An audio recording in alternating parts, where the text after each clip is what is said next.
welcome to the Science Faction Podcast, where science meets fact meets fiction.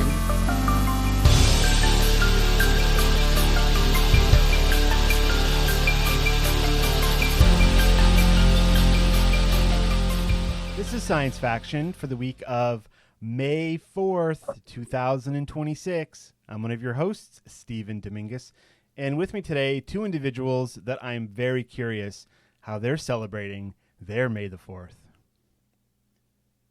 I'm Benjamin Daniel Alice, and I just bought a Steam controller. Nice. Hooray! And I also wore an R2D2 hat, when this morning. I saw that when crossing guard. Now, hat is a little bit weird, but yeah, I'd also like to introduce our other host, Devon Kraft. Oh, okay. Hey. I mean, I'm not trying to be a jerk. I'm not going out of my way to, but I didn't realize it was May 4th. All right, let's see. How do we boot him from the call? Let's see, we can. Yeah, it's one of those things. It's silly. Just like what March 10th is Mario Day, and whatever Star Trek junk is there as well. Why is March 10th We've Mario got one Day? of those. MAR10 Mario. Oh, well. Okay. Yeah, and then Devon's like these April. kids. Yeah, and so First Contact Day is April 5th There you go. each year. Sure, why Yeah. not? Yeah. So I've been keeping my eyes peeled on the old internet today to see if there's been any like Star Wars brand new. No, I haven't seen anything yet. I mean, there's a lot of sales on Star Wars games and Steam. I'm sure there is. Hey, Do you want to buy another copy of Republic Commando for 99 cents? Go for it. Or whatever it is. That's a great game. So, whatever. But like the one Star Wars thing that happened today that was pretty cool was the finale to the Maul Shadow Lord first season. And okay. yeah, they put the episodes out at midnight. And so I stayed up last night and I watched them, and worth it 100%. I'm not going to spoil anything because it's still, give people a few days to watch. But the 10th episode is just labeled as episode 10 because the true title of the episode is a major spoiler, which is pretty darn cool. Kind of like what they were doing with Game of Thrones or whatever, or several other prestige television stuff. Yeah, they'll tend to just call it episode whatever because the real title is like, yeah, it's a spoiler. Anyways, okay, super good. but hey, Power Wash Simulator has got a Star Wars pack coming this summer. Fortnite's doing a thing as well. Who cares? Brawlhalla's got Luke Skywalker jumping in on it. Dreamlight Valley has a bunch of Star Wars inspired its too. Disney's Dreamlight Valley. I'm getting kind of sick of Star Wars at this point. Mister, how are you all? Can we eject Devon from this because he doesn't celebrate? I'm kind of sick of it. Incredible. Yeah, it's funny the way that Disney has chosen to use the license. I think the most or the biggest thing that I saw today, it's just more Mandalorian and Grogu like trailers and stuff. When's that coming out? The 22nd. Okay. Cool. This month? Yes, this month. Yeah. So in like 3 weeks. So the marketing push is really big for that. Yeah, I'll tell you that like up until this last week, I was not tremendously excited about it, and then I realized, dude, it's a new Star Wars film in the theater. Yeah, like, there's something about that is super special and super awesome, and I'm gonna have a good time. So like naysayers, go do whatever else stay away from the theater if you don't want to go. But like, I mean, yeah, as always, if you're not going to enjoy it, don't go and then complain.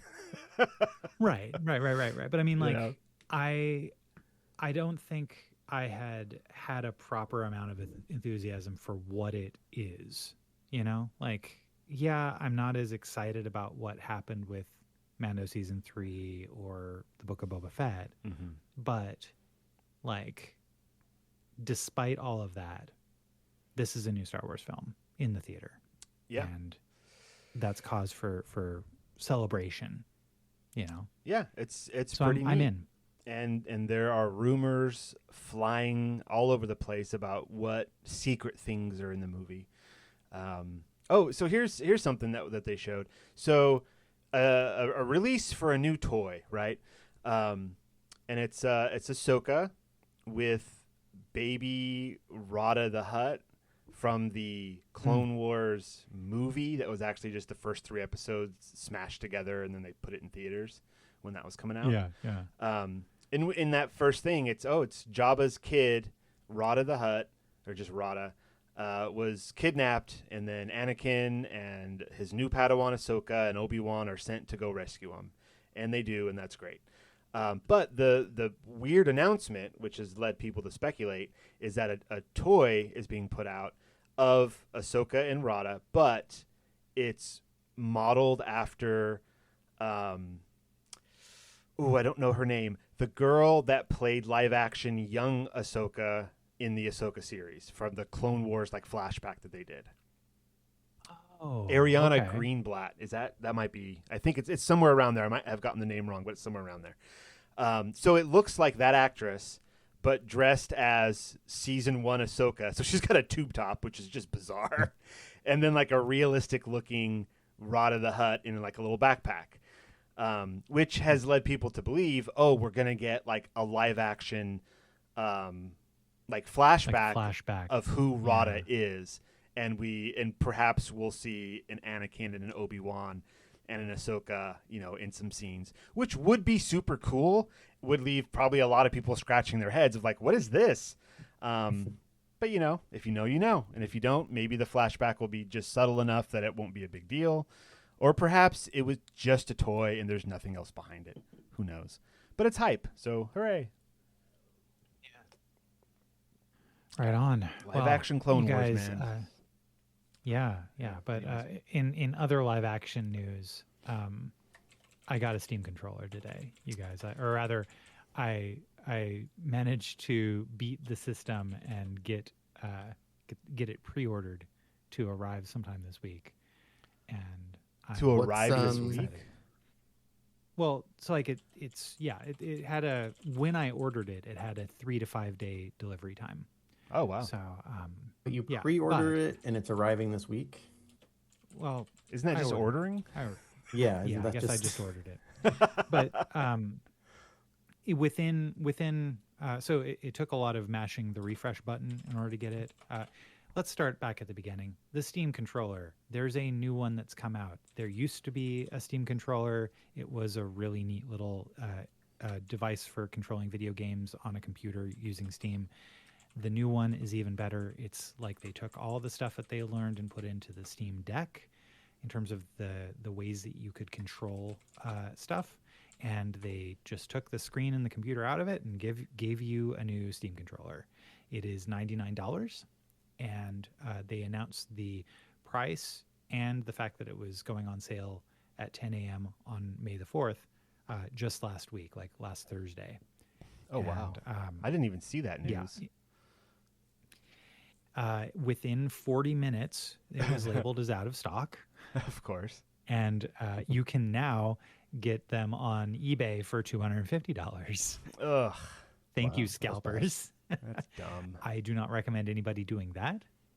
Don't play that game. How much are you going to sell yours I'm for? really glad. $1 billion. All right, so I'm on yeah. Steam right now. Steam controller, Sure. new, $99, Yeah. out of stock. So Yes. neat. It has magnetic thumbsticks, which is huge. 4 haptic motors, 35-hour Right, so- battery. The thumbsticks are important to note because it will never get drift. So there's that. Secondly, the main upgrade from the previous generation Steam controller is there is a second thumbstick, whereas the first generation Steam controller had two thumb pads and Yeah. one thumbstick. I could never quite get a hold of those thumb pads. Like for some games, I just couldn't. It wasn't tactile enough for me. I needed the thumbstick. Yeah, like I want to play a lot of twin stick shooters, and the Steam controller, like the first gen, did not work for me with that.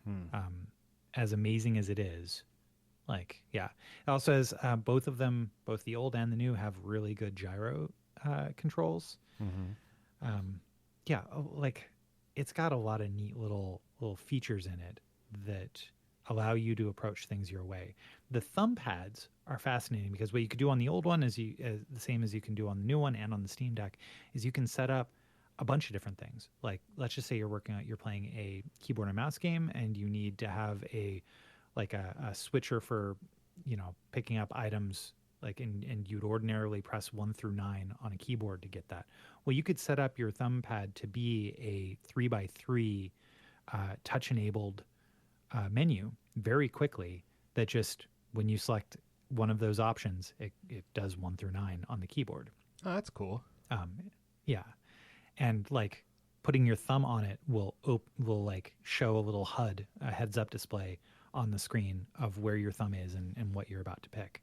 So that's one way that like immediately helps with the transition between like taking a keyboard and mouse game and giving you more options. Like essentially the Steam controller is just a keyboard and mouse, only in a controller, form factor. It's interesting because with PC games, you have all the buttons of the keyboard at your disposal, whereas console games, you have the controller. And so this is like Steam's way of kind of trying to bridge that gap a little bit, which is cool and fine and fun, and letting it be programmable, and it is huge. And that's great. I'm glad you got one. Yeah, me too. And when's the frame coming? I'd be crying. When's the Steam frame coming? Come on. See, yeah, that's the thing. Like behind the scenes, this has all been a little bit more challenging because with the Rampocalypse that has happened. So like those in the know, you know what I'm talking about. But those not in the know, you may have noticed that a lot of the a lot of consumer technology has increased in price this year, and that has happened mostly because of RAM and storage, like device shortages, that have happened because OpenAI, the company that makes ChatGPT, they put in a request. They basically signed a thing that said, we are pledging to buy 1/4 of the world's RAM for AI usage. And so a bunch of RAM manufacturers started going into overdrive and limiting their stock in order to be able to fulfill that. And then OpenAI said, oh, sorry, never mind. We have no intention of buying that at all. So where's the RAM going then? Well, now, so there's been a major fluctuation in the price of it. So that meant that the prices went way up, and computers and video game systems and anything else that use those parts, they increased in price as well. What does this matter for the Steam frame and the Steam machine, the two bits of hardware that were announced at the same time as the Steam controller back in November of last year?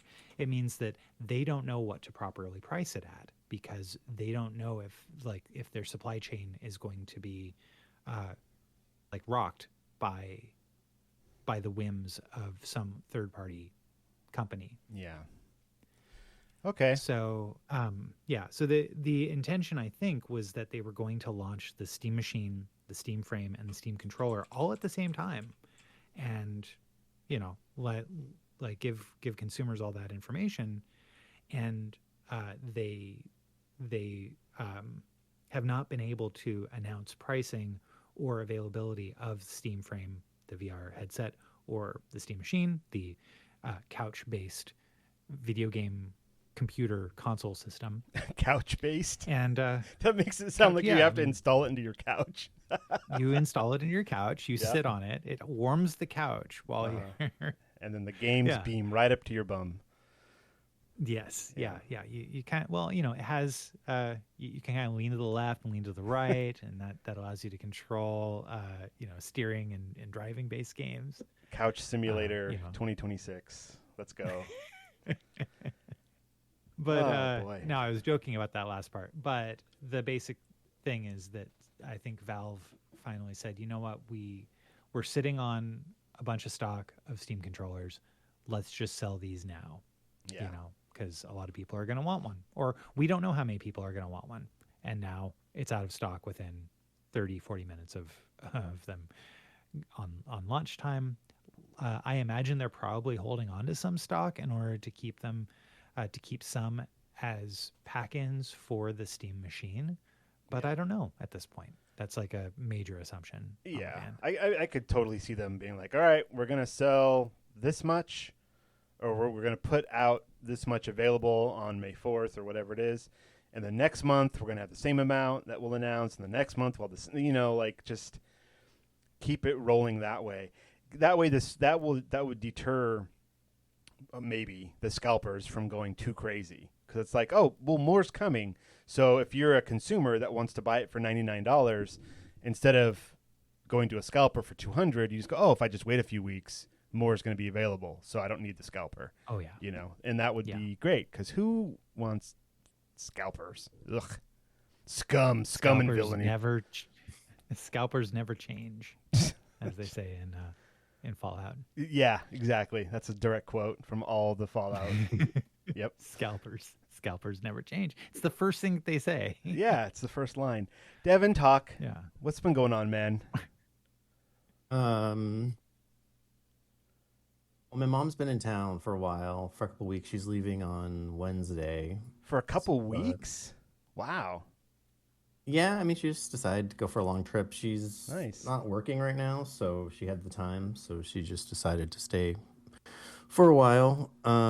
She's been fine. Cool. Yeah, not much really going on. That's good. Just hanging out. I'm going to be going to your guys's place in 2 weeks, which is coming up pretty quick. Yeah, it's going to be fun. We're going to get in a big pile. And we're not going to record it because we don't have that solved yet. to have decent audio quality in the same place, which is unfortunate. I mean, when 99% of your recordings are done like this in different states and homes, yeah, it's a hassle to get us all together in person. But hey, maybe we'll figure something out. Who knows? Okay, well, great. I'm glad that nothing's going wrong, Devon. That's good. I'm running a solo dad for the week because the wife's off in Hawaii again, work trip. So, hooray! So I've got that looking forward to this week. The other thing that's going on in my neck of the woods, Cyberpunk Combat Zone. I think I talked about it a few weeks ago, but I've played more. I've gotten some minifigures. I've painted them. I showed you guys some pictures. If you're a patron, you can hop onto the Discord and check it out. Both of you.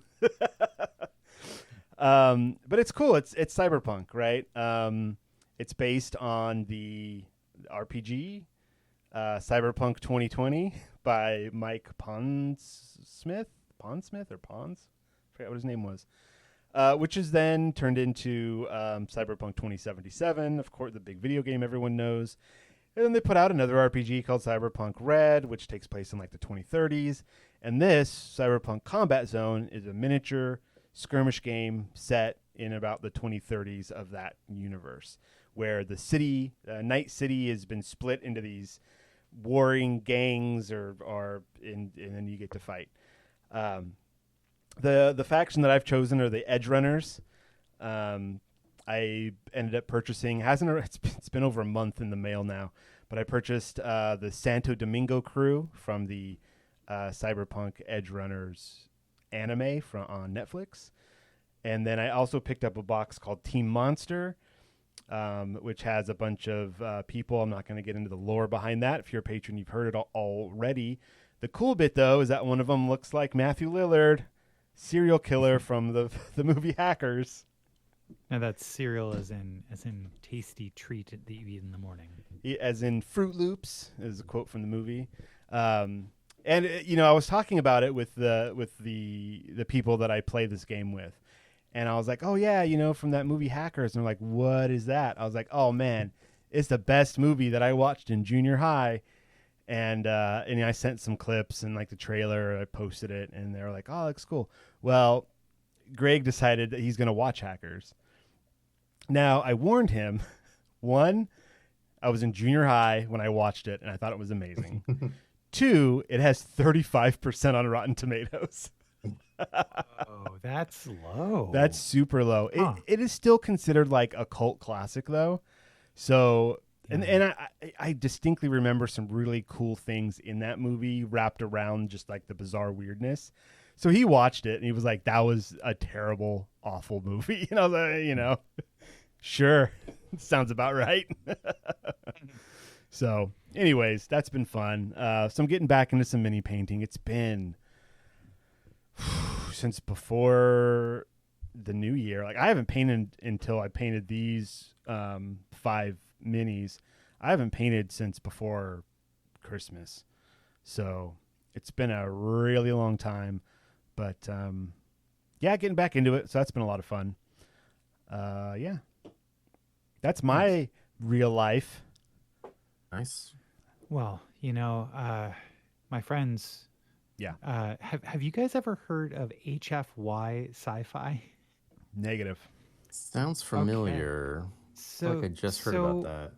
Yeah. So my wife, she's been she got like served some stuff via the algorithm on Facebook, and it was like a hour and a half long storyline that was like narrated.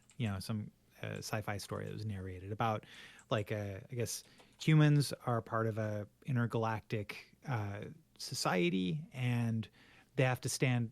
There's like another alien race that's kind of bullying a bunch of stuff and like taking over, different colonies and that sort of thing. And the humans stand up and give them a bloody nose, and and it's basically all about how human ingenuity makes, done in very, very fun and interesting ways, makes these other alien races think twice about messing with us. And so I started looking this up because I was, she was like, some of these stories would be probably really good for us to go through on book club. And I started looking them up, and they all had this, they all were like labeled with HFY. I was like, what's this HFY? Like, there's a bunch of HFY. It stands for humanity F yeah. Oh no. And the basic gist is like, here are stories about how humans overcome overwhelming odds on a galactic stage, and usually involve like how crazy we are and how self-destructive we are, weaponized against yeah. So they're human supremacy stories? Yes, essentially, yes. Uh-oh. Right? Which, could be cool. Yeah. Nicole's enjoying them. Yeah. Ooh, but red also... flag for Nicole. These people have the right idea. I bet they're white, too. I don't know. No. That. I'm joking. Yeah. I do think that is a fascinating thing you're bringing up, is that so often the diversity that we see in science fiction is meant to be a mirror to the diversity that exists here in humanity.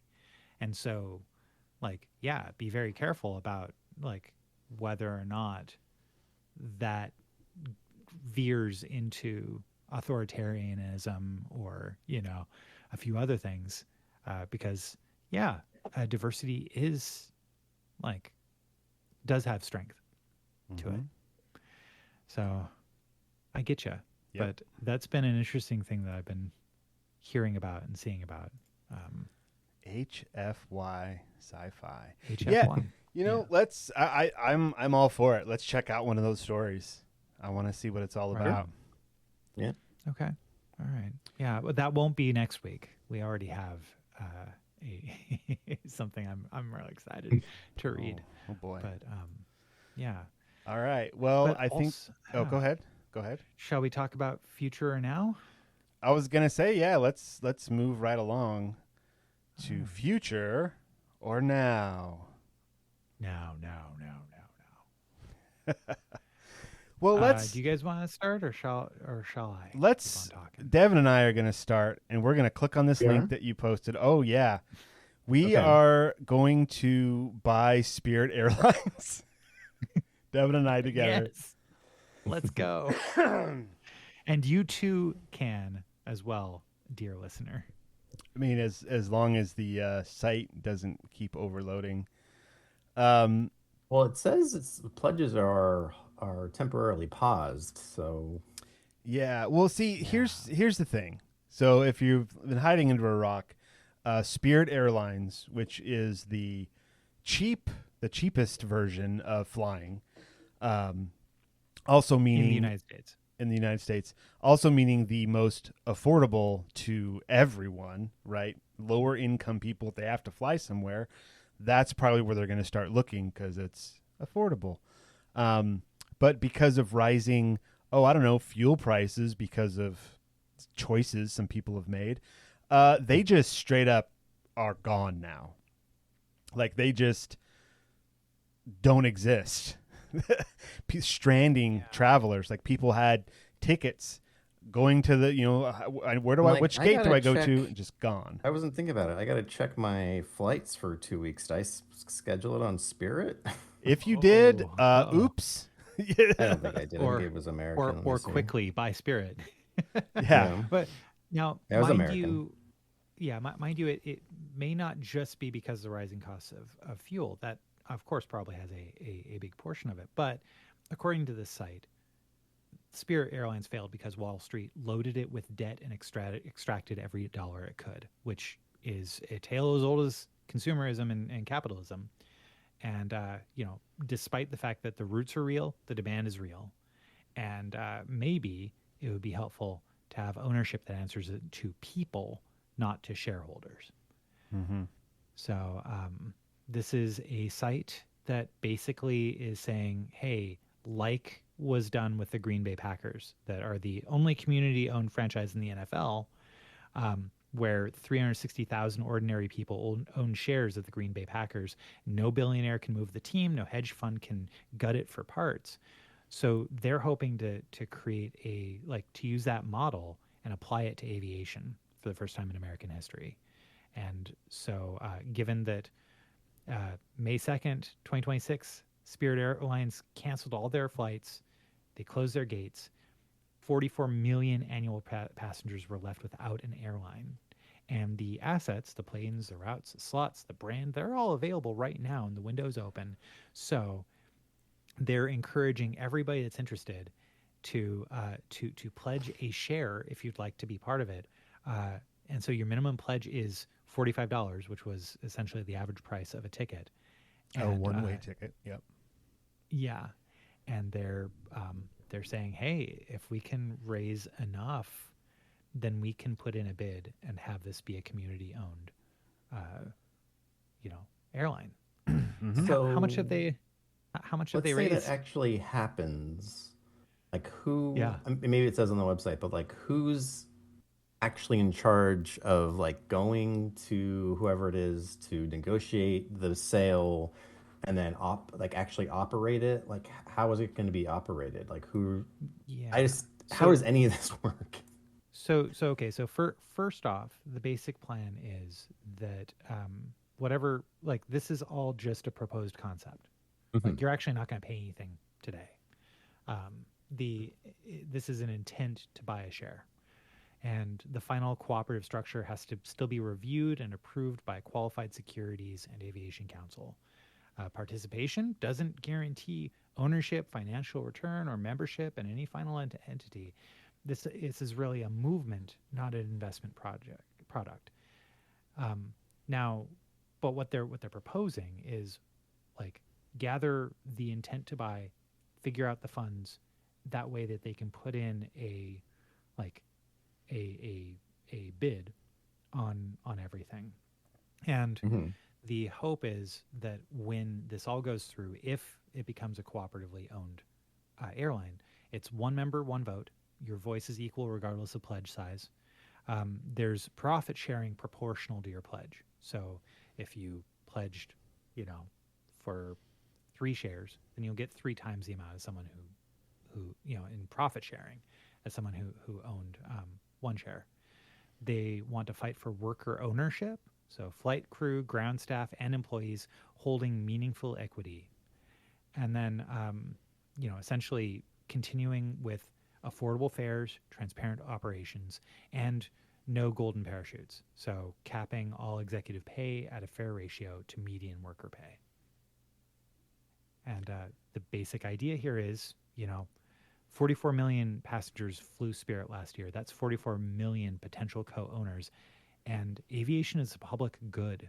The people who depend on it should own it. So, why is this important now? Well, private equity does move fast, and they want this cooperative bid to move faster. So, yeah. So to answer your question, Devon, we don't know who's going to be in charge. Right. Yeah. I know that the dude that put this up, he's self-proclaimed like, I am autistic and a huge aviation fan, so I'm perfect for this. It was something like that. Because this was just like a dude who's like, we should do this. And other people were like, yeah, we should. He was like, all right, I'll make a website. And this is the website. It's very quick. I mean, this was 2 days ago that they shut down, and now there's already this. So far, the unverified total pledges are at $88 million. The average pledge size is about $667. We got to get it up to over $1 billion, though. Like, I think it's like 1.2 billion to be able to purchase. So who knows? But this is pretty cool. This is like one way to fight back against the billionaires. This is one way to say, hey, actually there are other ways to do business. And it's a great idea. I have no idea if it's going to actually work. Right. But it's super interesting. And as they say, things like this can work. Green Bay Packers. The other one is Winco Foods that they cite here. So this isn't like some pie in the sky, like, oh, it's a dream that all these people can just do this. Like, no, this is a viable option. The problem is the ticking clock. Like, how fast can we really get this money together? But it's been 2 days, and $88 million in 2 days, not bad. So, I mean, my concern with that, though, is like you can pledge the money but not actually pay the money yet, right? So how do they verify? Like, how do you? Like, the money should go in trust or something. Yeah, like, I feel like as soon as, like, say this works, and they're like, okay, now it's time to collect the money. Like, I feel like there's a lot of people who are going to be like, oh yeah, no, I was just, at the time it sounded like a fun thing, but I'm not going to actually give you $1,000. Well, then don't put down $1,000. Well, I know, but how do you prevent people from doing that? Or even just trolls from doing it? Right? You don't. Right? I mean, it's just, the thing is that there's no way to figure all this stuff out until we figure it out, right? But this is a model that has been used for, I guess, was it drop shipping? Is that the name of there's like a particular purchasing model where you open up like, hey, I want to make a bunch of this one thing, but in order for economies of scale to happen, I need to have pledges for it. I mean, Kickstarter is on that model, right? Yeah. But doesn't I guess I've never really used Kickstarter. When you do that, do they hold the money at that time, or you don't pay anything until it's completed? You don't pay You don't until pay it's anything completed. until it's completed. Yeah, so it's the same thing where you're promising money, and if it doesn't, they don't earn enough, then the project's canceled and you don't have to pay. But as soon as the project goes through, then they start charging cards. And that doesn't seem to be the case with this. There's nothing on here that says, okay, when we say go, we're going to charge a credit card or whatever. It just says all this is, and it's at the very bottom of the page, non-binding pledge of intent only. And it's all there at the bottom of the page. So, I mean, they're out here straight saying, hey, you're not bound to anything, but we want to see who's interested. And so, yeah. This is like one step away from a Kickstarter or something, right? This is all intent. And if this guy put this up and like nothing happened, it would be like, all right, well, I guess people aren't interested. But it appears people are interested. There's 124,000 founding patrons, they're calling them. Not like Patreon patrons, but just patrons. 124,000 people, not bad, but not the 44 million that, used to fly on Spirit every year. So it's interesting. It's only been 2 days. We'll have to see where it goes. But crowdfunding stuff, especially like the way I know crowdfunding stuff is all through games. It's all through role-playing games, board games, miniature games. And it's a pretty good model that I've seen where it's like, here's a cool thing. Are you willing to pay this money for it? Yes, I am. Great. Are enough people willing to? Yeah, great. Now we make the thing, right? It's not, here's a thing, and now we have to market it to make sure people buy it. It's the opposite, right? People are already saying, I want this. Please make this for me. Here is money. It's interesting. It's a different way of going about things. And Right, a lot of kind the of stuff that I've got. Go ahead. Kind of the employee-owned co-op model, like REI has. Right. There's some going on with REI lately, though. I saw it in the news, but I don't know enough about it to talk about it. Something about like all of the people at the bottom not happy with the people at the top, but I don't know much more about that. But yeah, that's the idea. So cool. I think it sounds like a cool idea too. I'm for it. I'm just not sure logistically how it would work. And I would still be concerned with people pledging money and then not actually coming through in the end. But I'm sure whoever you have the like once you have all these pledges together and go, and whoever reviews it, that's probably something they'll want proof of, which can then be obtained. Yeah. But maybe even consider the flip side. There is an equal amount of potential in more people signing on when it's guaranteed that it's a sure thing.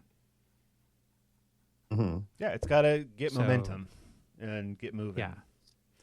Like I'm not going to put any money down because I don't like to fly, but I'm all for this. Yeah, I think that like in this moment when we're seeing the dangers of a small group of billionaires controlling all, controlling everything. The sentence ends there. Controlling all. Period. Yeah, controlling all, and just maximizing their profit and treating the world as if it's their little playground. This feels really refreshing, and especially in this moment. Like how great would it be? Because Spirit Airlines is like known as, or it was known as, like the cheap version of flying, and all the things that go with that, which is like you don't get a lot of amenities. The people that are coming on are of a poorer class of people, and so certain things go along with that as well. How great would it be if we, the people, decided, hey, we're gonna buy Spirit and we're gonna keep putting money into it until it's the best airline out there. Like the Costco model of like, look, no, this hot dog, $1.50. So you can pay for other things, but like the basic hot dog, still $1.50. And if they could make Spirit like plane ticket, $45. But if you want this, if you want that, yeah, you can pay more, but like you know what I mean. Yeah. it would be really cool Yeah. and interesting if it would like Well, I think that was Spirit's model, though. I mean, that's why they were so cheap, and then they charged for any additions. Um, just Right. and that didn't So, work out. like, I think that overall, the answer to all this would be antitrust enforcement, by governments and much stronger regulation of businesses in general. Um, right now, we can't really count on that from the U.S. government. Mhm. So, like, I'm stoked about other, like other models. Well, what does that leave us? How can we, yeah, like, and this seems like a really interesting, if not thought experiment, something a little bit more concrete than a thought experiment. And like, well, wouldn't it be nice if, and this could you know? lead to other things like, oh, hey, this didn't work out, but we know that this is the direction people want businesses to be in. Or a section of people want businesses to be like this. Yeah. Let's move on. Yeah. I mean, yeah. All right, what else we have here? Oh, Ben, you can talk more, I guess. Sure. Yeah. I'm the only one who did his homework this week. So, Man, you guys, I'm tired. I'd like to direct everybody to a blog post called "The Paper Computer," which was written April 8th of this year, 2026, by James Sommers. And what he proposes is what he calls a paper computer. So the basic gist here is that there are things that the physical world does really well, and there are things that AI and computers do really well. What if you had the best of both worlds? So his first example is something that he did recently, which was he wrote out this entire blog post that he had. His first draft was written out in a physical notebook, and then he scanned it, used AI to clean it up, and then published it. But like, yeah, and with the current models of LLMs, transcriptions seem to be nearly perfect. But what if it wasn't just that? What if you were playing around with rearrangements of a complicated outline, or if you're trying to collaborate with someone else on an outline, and the best form of that is like putting a bunch of physical note cards on a table and having real objects to work with, which allows sometimes for more flexibility than software. You can stack cards, drawing them, cut them, tape things to them. And none of those improvised ways of organizing has to be coded up in advance. Like, you could use physical space to organize the information. Like, if you have a big project and this room, like maybe you're working on a book or a movie, and you have an entire room that has all of the different notes and storyboards and stuff up on all the walls, and maybe even spilling out on the floor. And you can move it and rearrange it and work on it in progress, because it's kind of in a physical space. Okay. Now, a lot of people don't work that way because it lacks a lot of critical conveniences. So, like, a huge wall mount and paper calendar may be the best way to plan and visualize a large coordinated effort. But if something changes and you've already written on that calendar, it's difficult to erase or white out an area and rewrite it. And so, like, those sorts of things that are a little bit more permanent, let the computer handle that. And so, like, can we get the best of both worlds? I know previously we were looking at dynamic land, I'm going to say this sounds kind of familiar, and that's what I was thinking of. I'm like, you also wrote us a story of something where you could manipulate stuff, but you were still being done by a computer, like projecting holograms or whatever you want to call them. That was like the room-sized computer thing. Right. Yeah, I remember Which is that. something that is a real thing, exists, but also outside the realm of what most people can do right at the moment. And so this article is saying, well, what if there's the concept of that, but you do it on a smaller scale and you use the tools you have right now, and like consider it as a way of thinking about computing less than a like you must do computing this way, you know? So I found it a really interesting article, mostly because right now we're at the moment where, due to LLMs, Claude Code, that sort of thing, a lot of computing is becoming more accessible in terms of the ability to create your own bespoke, homegrown, computer programs without necessarily needing to have the knowledge about, computer programming. It's likely going to be garbage compared to what you would get off the shelf. Like it won't have all of the, it won't be well tested. But who cares if it's your own bespoke stuff and you're not trying to sell it? It's just meeting your needs right now.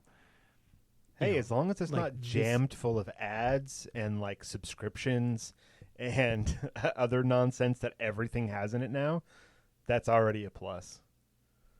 Right. And, if you make it, unless you add that sort of garbage to it, right, it's not going to have it. Right. But like that idea right now is we're at an interesting inflection point of computing where things in 5 to 10 years are not going to look the way they do right now, potentially.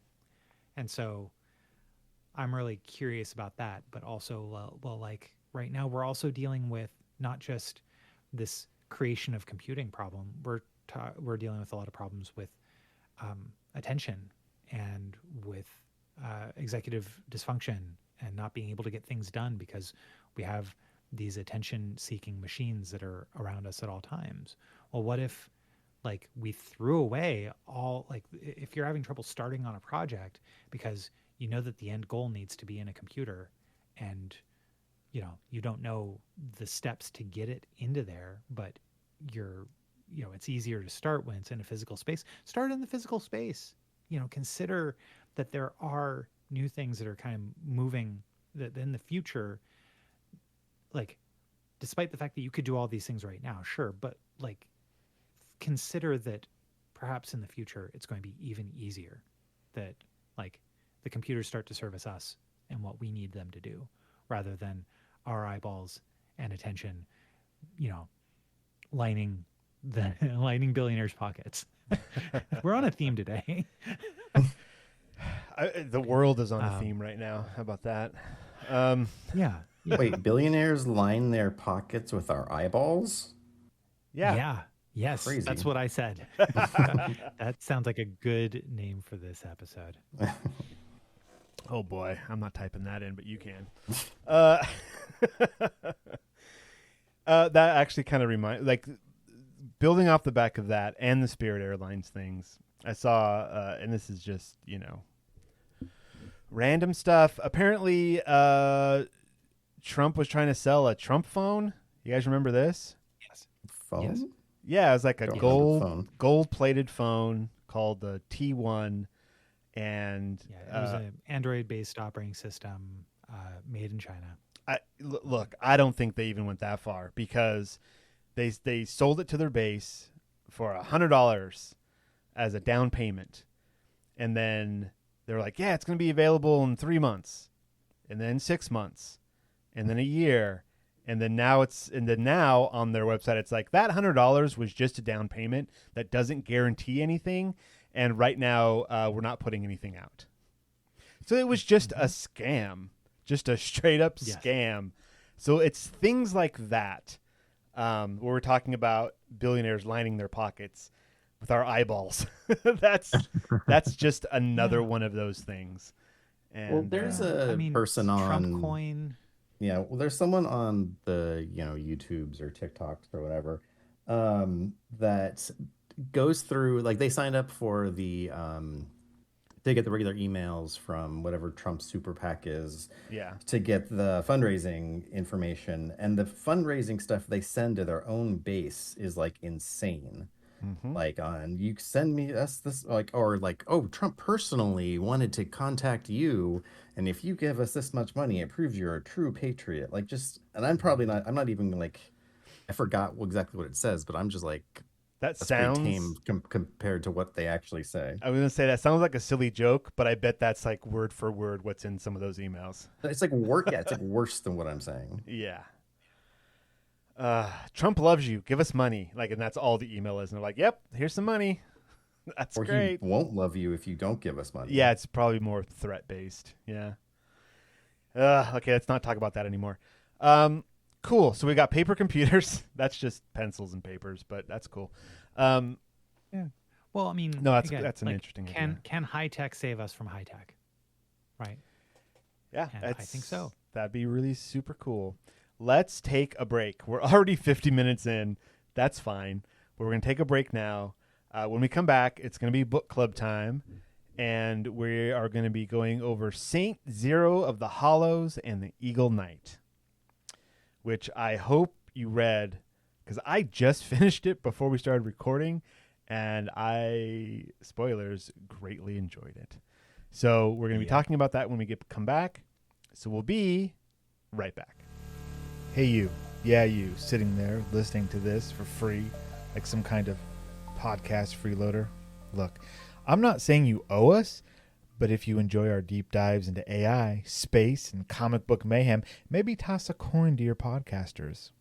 Join our Patreon, get into our Discord, grab some exclusive content, and finally achieve that deep, satisfying sense of superiority over your non-Patreon listeners. Just imagine their sad, uninformed little faces. Patreon.com/Science Faction Podcast, because knowledge is power, and power is best hoarded behind a paywall. And we're back. Heyo. Hey, everybody. And a big thank you to our patrons, Renee and Josh. And so I know we've discussed what we're reading this week. Yeah. But next week, we're going to be reading a short story by Andrea Kriz called Update on Rules for the Spatiotemporal Use of Campus Spaces. Huh. And the beginning of it, dear members of the community, as we begin yet another fall semester in the throes of the rogue time stream unleashed on our campus, I cannot help but take a moment to marvel at just how vibrant our community has become. Rogue time stream? Uh-oh. Yeah. I cannot wait to read this one, you guys. That sounds fun. Sounds like a real banger. It's going to be a short one, too. Shorter than this week's. But this week, we had V.M. Ayala's Saint Zero of the Hollows and the Eagle Knight. Everyone read this, right? Oh, yeah. Okay. Yeah, I listened to it. Yeah. Oh, that's fine. So immediately, I got Red Rising vibes. What about you guys? Yeah.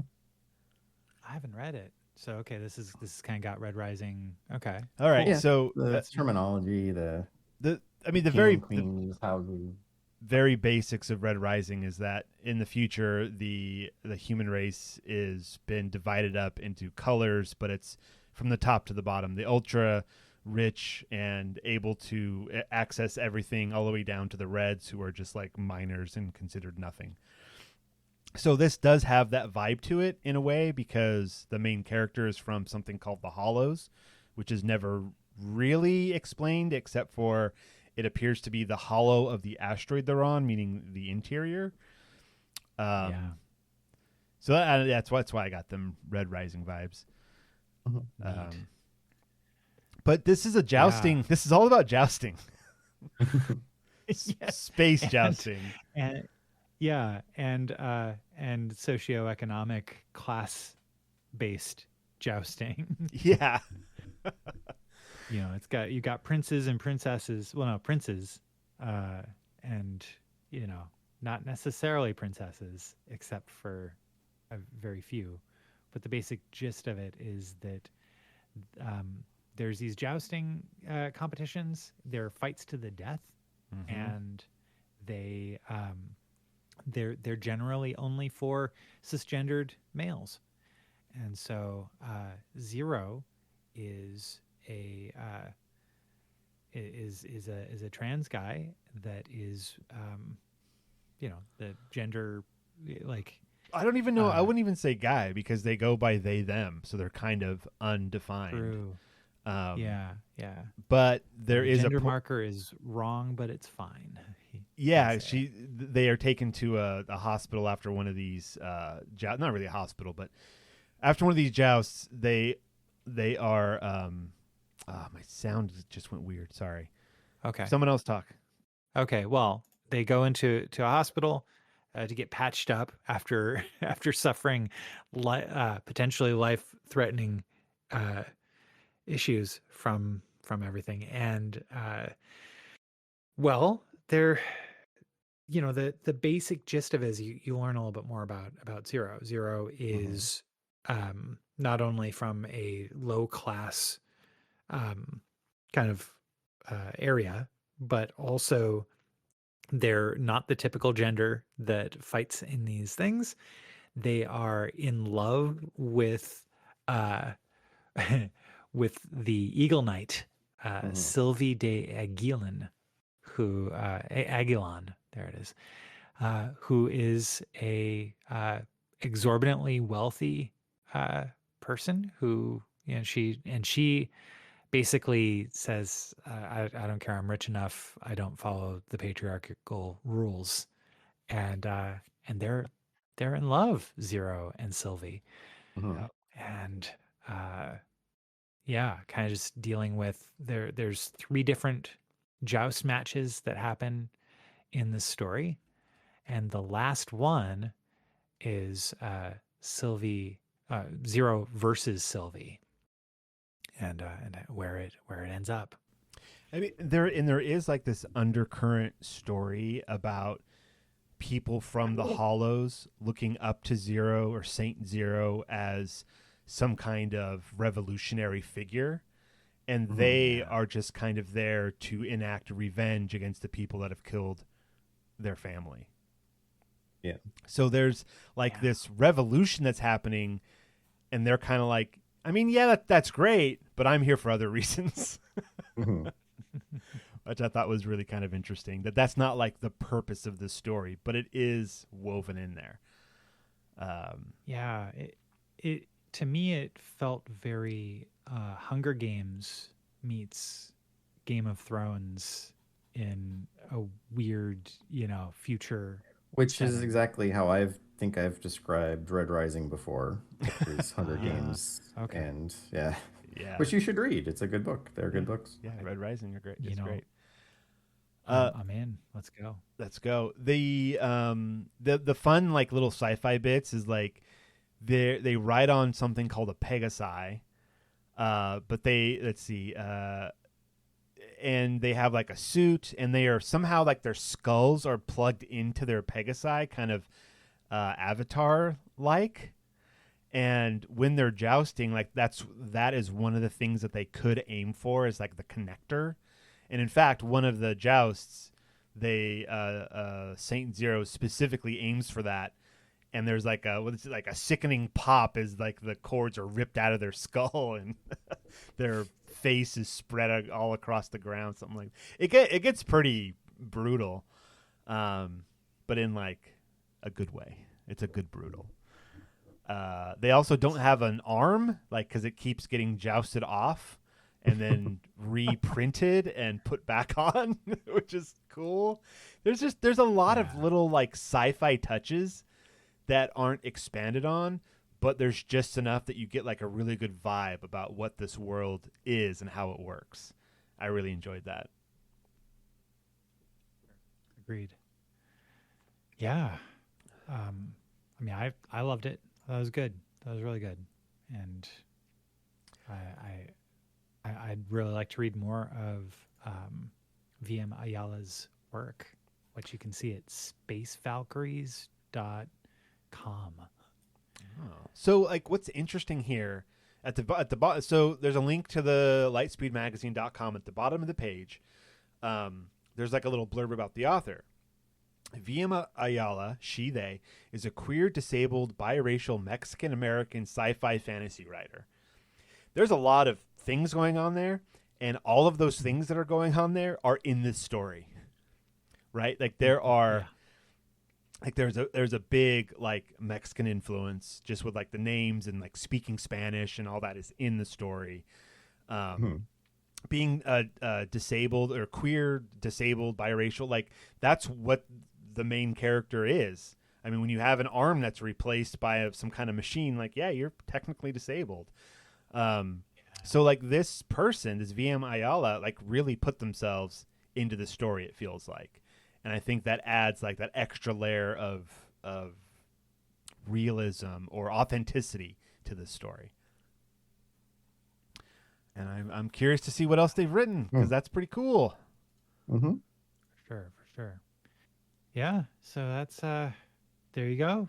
Saint Zero of the Hollows and the Eagle Knight. Good call. Out of Stephen. out of 5, out of 4. Rate this out of 4 jousts. How many jousts would you give this, Ben? I'd give it 4, mostly because I mean, aside from the subject matter, it's written so very well. It's propulsive. Yes. You know, and yeah, like it did not feel like it was as long as it was. Mm-hmm. So, yeah, big thanks to Lightspeed magazine for continuing to amplify these writers. Pretty rad. What about you, Devon? How many jousts out of 4 would you give this? 3 out of 4. 3? Yeah. Tell me why. Tell me why. I mean, first off, on that scale, how often would I give something 100%? So it's hard to say anything's perfect. But I mean, I enjoyed it, but it also like seemed familiar because it had so many elements that I've seen in other places. Mm-hmm. So to me, it was kind of like, okay, cool. It's another story about, this type of sci-fi world where you've got the kind of Greek or Roman influence on the society, and then you've got like classic things like jousting and kings and queens. So I mean, that's all cool, but it's not necessarily new, but they did a good job with it. All right. Fair enough, I guess. All right. I think that's Like Go ahead. were listening to on our last road trip, we started listening to The Will of the Many, which is every time I've seen it come up on a lot of things about recommendations for recent sci-fi, and it's often also compared to Red Rising because it also has like the same kind of like the names are Roman and a lot of like all the architecture seems like very classical, and so it's got the same feel to it as Red Rising, and so I guess my point is that's a common theme that seems to be becoming a common theme in sci-fi. So that's why maybe to me it didn't seem as new because I was like, okay, well, this is the third thing I've read where it has this kind of feel to it. Okay. Yeah. So But The Will of the Many is interesting. We haven't finished the book. We were halfway through it and we haven't had the opportunity to listen to more. But anyway. All right. Cool. It has the main difference to that book is everybody has, I mean, you can basically maybe call it the Force, but it's like everyone has a will, but they can actually like use it for things. But the way society is structured, everybody from a lower tier has to cede part of their will to somebody that's a higher tier above them. And so the higher you are in the pyramid, the more people are ceding their will to you, so the more powerful you are. What if people had the Force and were part of a pyramid scheme? Basically, yeah. Oh, no. That seems ripe for a revolution of some sort. Yep. So, yeah, this is a common theme in sci-fi because this is a common theme in our reality. We are a whole bunch of people at a lower tier, while the higher tier people, the billionaires, can do what they want because they have all the money. Yep. The rules don't apply to them. Exactly. So, yeah, that's why these kinds of stories like The Red Rising, like The Will of Many, like The Hunger Games, like over and over and over these things are repeated because it keeps happening in real life and we can't stop it. For some reason, it just keeps happening.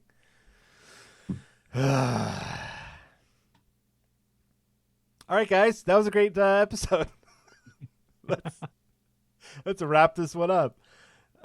Next week, like we mentioned, or like Ben mentioned, updates on rules for the spatio-temporal use of campus spaces. There are links in our show notes if you'd like to read that ahead of book club next week. And with that, I think I'm going to ask Devon if he's got anything on his mind. No, not really. But you kind of threw me off with that. But that is a better question than the usual question. But nope. Nope, nothing on your mind? but we're not going to answer it. But we're still not going to answer. Excellent. Ben, you got any last words for us? Well, some people have so little to do at work that they can spend the whole day making up Star Wars puns. I bet their job is really boring. Good night, everybody.